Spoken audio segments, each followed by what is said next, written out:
Então, o sucessor natural seria um vice-presidente que tinha sido eleito numa chapa contrária, no caso era o João Goulart. João Goulart que, naquele momento, por coincidência, estava fazendo uma viagem diplomática à China, né? Já então um país comunista, né? E ele estava, num certo sentido, dentro desse esforço diplomático do Brasil de não fazer um realinhamento automático com os Estados Unidos, não deixa de ser uma reação àquelas políticas do John Kennedy, do começo dos anos 60, de transformar a América Latina num grande quintal dos Estados Unidos, né? E tanto o Jânio quanto o Jango, nesse caso, parece que irmanavam a posição de que era preciso resguardar a soberania nacional. Nós não poderíamos ser meramente um quintal dos Estados Unidos. É diferente, inclusive, de outros políticos contemporâneos, né, que batem continência para a bandeira norte-americana, que prejudicam os nossos interesses econômicos em favor de Donald Trump, que é uma coisa estarrecedora. Talvez um motivo a mais para a gente não imaginar que em golpe militar havendo, nós vamos entregar a nossa soberania plena numa ditadura nas mãos de alguém tão subserviente no plano internacional, porque a relação do Brasil com os Estados Unidos é realmente, francamente, humilhante hoje, né? Mas, de alguma maneira, né, o Jango, naquele momento, estava colocado numa situação de impasse, porque ele estava na China fazendo uma viagem diplomática, mas, ao mesmo tempo, ele era o vice-presidente, portanto, seria o sucessor natural, né? Houve uma grande discussão, as lideranças foram chamadas a opinar, né? E opinaram pela posse de João Goulart, né? Mas aí havia uma resistência de direita conservadora que dizia, não, nós não podemos dar posse a um comunista, esse Jango é um comunista, ele era ministro do Trabalho do Vargas, ele é um esquerdista, não era também como Vargas, era um estancieiro, era um latifundiário, uma pessoa de um berço de elite, não era um comunista. Nós veremos isso, inclusive, na crise que levou o golpe de 64, que ele era um reformista, era um liberal reformista e que, num certo sentido, era uma personagem importante naquele momento. E ele foi visto por muitos como uma possibilidade de sair da crise, desde que com alguns poderes tolhidos. Foi quando o Brasil viveu a sua breve experiência parlamentarista, né? Nós tivemos, naquele momento, uma vivência parlamentarista breve, porque houve um acordão que diz, olha, o Jango toma posse, desde que tolhido pela presença de um primeiro-ministro que seja da nossa confiança. Escolheram para primeiro-ministro, aliás, foi feita lá a tramitação em tempo recorde, né, de um arranjo legal para que isso pudesse ser possível, na verdade, a aprovação de uma emenda constitucional, né, porque mudava completamente o regime de governo, o sistema de governo, e, num certo sentido, qual foi a solução encontrada, né? Colocar como primeiro-ministro Tancredo Neves.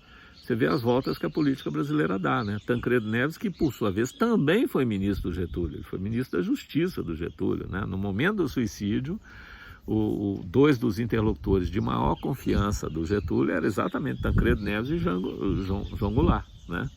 E aí, nesse momento, eles se reencontram, só que representando polos opostos do espectro político.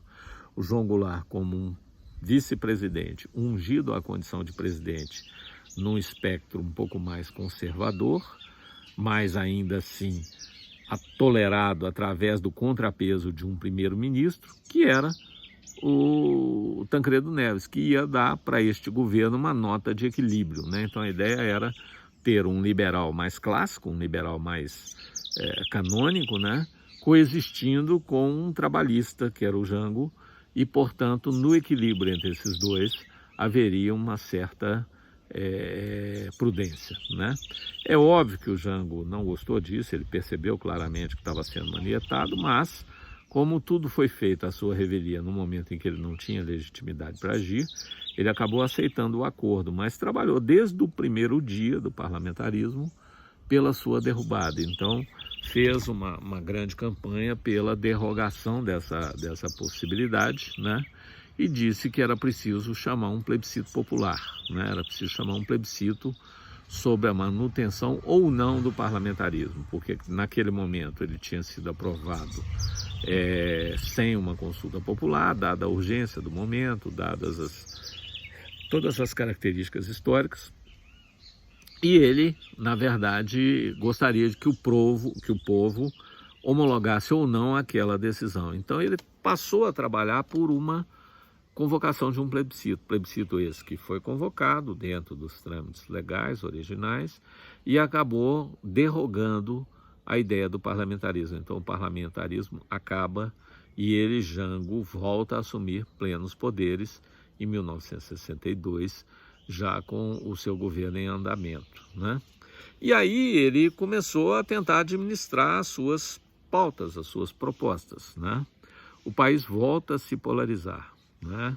De um lado, os sindicalistas, uma parte da juventude, a juventude estudantil, bastante mobilizada, né?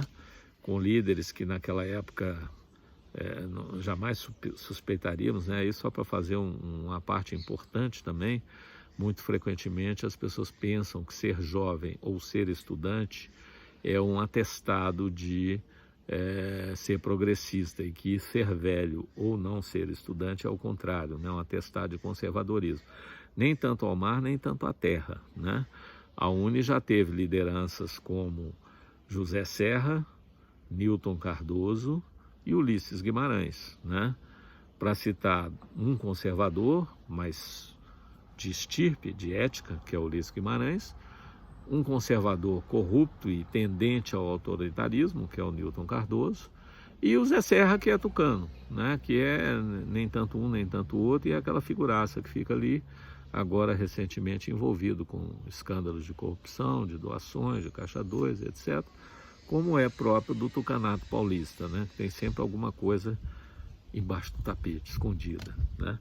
Mas, de qualquer maneira, são líderes estudantis que nasceram para a política no ambiente estudantil. Aliás, outros conhecidíssimos, né? Os irmãos Calheiros, em Alagoas.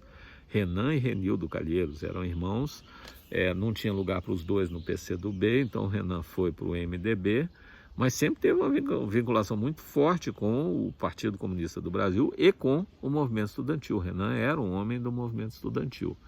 Então são Jader Barbalho, né? José Dirceu, né? Então são personagens que têm o seu nascimento nas presidências de DCS, né? De DAs, DCS, e naquela época havia organizações poderosíssimas, uma delas é a UNE, União Nacional dos Estudantes, né?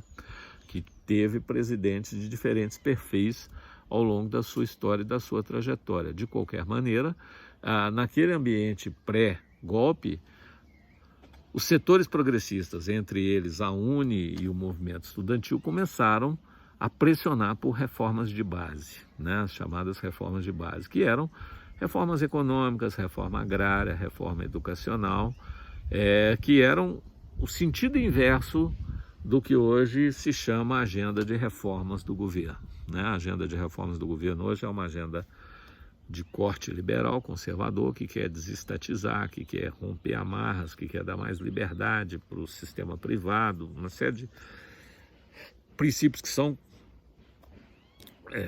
inerentes ao liberalismo contemporâneo. Nos anos 60, na véspera do golpe militar, o uso mais recorrente da expressão reformas eram as reformas de base, que supostamente colocariam o Brasil em rota de desenvolvimento. Um exemplo típico, inclusive, dos limites e digamos assim, do perfil do governo João Goulart. A reforma agrária que se pretendia às vésperas do golpe de 64 era uma reforma extremamente funcional ao sistema capitalista. É a reforma que a ferrovia fez, num certo sentido, no velho oeste americano, na virada do século XIX para o século XX, ou seja, criar ali um batalhão de pequenas unidades produtivas, desde que produtivas, né? Em alguns lugares, em outros foi favorecido o latifúndio mesmo. Mas a ideia é o quê? Criar um vínculo entre as margens do sistema viário público e unidades de produção. Então a reforma do Jango, num primeiro momento, ela tinha por princípio fazer a reforma agrária nas margens das rodovias, criando uma comunidade de pequenas propriedades, não de sitiantes, mas de pequenos fazendeiros, como era o perfil gaúcho que ele conhecia bem lá, que pudessem produzir um cinturão alimentar para produzir e abastecer com menor custo as cidades que naquele momento já eram vistas como um problema. Rio de Janeiro, São Paulo, Belo Horizonte já precisavam de um segmento de produção de alimentos que produzisse aquilo que Marx, em todos os países onde o capitalismo deu certo, ele diagnosticou, né, o chamado cerco da cidade pelo campo em termos de diminuição do valor da remuneração do trabalho, né? O que acontecia naquele momento? Aliás, desculpa, o cerco do campo pela cidade é uma expressão do Mao Tse Tung, é um pouco o contrário, né? Mas fundamentalmente qual é o conceito econômico? As cidades são grandes centros de concentração populacional e elas precisam ser abastecidas. Para que elas sejam abastecidas é preciso ter um cinturão verde no seu entorno que possa produzir alimentos cada vez mais baratos, de modo a que se possa vender esses alimentos baratos e, portanto, o patrão pagar um salário muito menor para que o trabalhador possa trabalhar o mínimo para a reprodução da sua força de trabalho, a reprodução alimentar da sua força de trabalho, recebendo o mínimo possível. E o fazendeiro também receberia o mínimo possível, portanto, é uma das forças que alavancam o chamado capitalismo industrial. Era esse o desafio que os planejadores econômicos de Jango e de outros liberais de esquerda, ou um pouco mais à direita, dos anos da República Liberal, pretendiam, ou seja, criar uma melhor funcionalidade para o capitalismo. As esquerdas, naquele momento, não tinham essa força toda. Uma reforma agrária radical, nos moldes em que o MST veio a propor mais tarde, não estava no horizonte, não era uma coisa viável, não era uma coisa que tivesse força política. Tinha lá alguns movimentos, ligas camponesas, tinha eixos e núcleos de radicalidade política grande, mas não era uma coisa generalizada, não era um movimento que tivesse a legitimidade, a polarização e a capilaridade que o MST atingiu no seu auge, né, ali pelos anos 80, os anos 90, né? Hoje até o MST também está em crise, uma crise profunda, e não se sabe qual será o destino desses projetos de reforma agrária, mas de alguma maneira, nos anos 60, no pré-64, era isso que estava em causa. Agora, como vocês sabem, para essa direita tradicional brasileira, que tem horror à mudança, que tem horror a qualquer tipo de transformação, naquele momento, somente o simples fato de falar em reforma de base soava como esquerdizante, soava como radicalização, soava como algo intolerável e insuportável. E foi por esse motivo que começa a graçar entre os setores das elites civis e setores do comando militar a ideia de golpe, né? Um golpe de Estado que de alguma maneira interrompesse aquela trajetória com a qual eles não estavam dispostos a se haver, né? E nesse momento o Jânio começa a perceber a tensão se avolumando e fala, bom, agora eu vou radicalizar também no apoio dessas reformas de base. É um momento que ele começa a fazer acenos cada vez mais intensos a segmentos mais radicalizados, né? E há um evento que é por muitos considerado como algo, uma demarcação fundamental, que é a greve dos suboficiais da Marinha no Rio de Janeiro, que gerou uma grande comoção, porque esses oficiais eram cabos e sargentos, na sua maioria, estavam amotinados contra os baixos soldos, com uma série de remunerações, uma série de reivindicações, e o comando militar, tradicionalmente, era quem se encarregava dessa negociação. E o Jânio cometeu a temeridade de ir a um comício, né, desse grupamento, em tese amotinado, para hipotecar apoio à causa deles. Isso, para os militares, soou como uma bomba, né? Imediatamente, a ideia do golpe começou a ganhar ainda mais alento e jogou no colo da direita mais raivosa aqueles oficiais que até então oscilavam entre a direita e a esquerda. Havia oficiais de esquerda naquele momento, né? Como disse muito bem o nosso cientista político já falecido, Vanderlei Guilherme dos Santos, a dúvida naquele momento era saber quem daria o golpe, né? Se a esquerda ou a direita, mas havia, num certo sentido, a clara percepção de que um golpe estava em curso. Daqui a um pouquinho a gente continua.